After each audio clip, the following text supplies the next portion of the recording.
During a press conference in London, journalist Rosemary Barton pressed Liberal leadership candidate Mark Carney about potential conflicts of interest related to his private sector career, particularly at Brookfield Asset Management.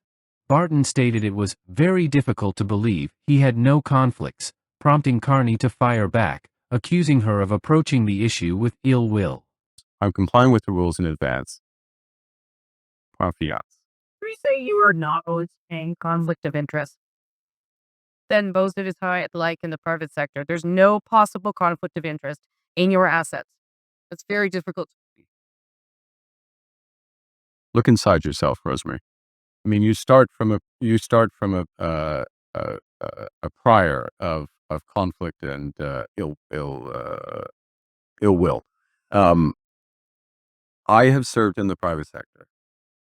I have stood up for Canada. I have left my roles in the private sector at a time of crisis for our country. I'm complying with all the rules. Your line of questioning is trying to invent new rules. I'm complying with the rules that Parliament has laid out, and the responsibility of the Ethics Commissioner. And I will continue to comply with those rules. Look inside yourself, Rosemary. You start from a prior of conflict and ill will, Carney said, defending his record. I'm complying with all the rules. Your line of questioning is trying to invent new rules. The tense exchange has fueled scrutiny of Carney's financial background, particularly as he navigates political leadership after a high-profile banking career.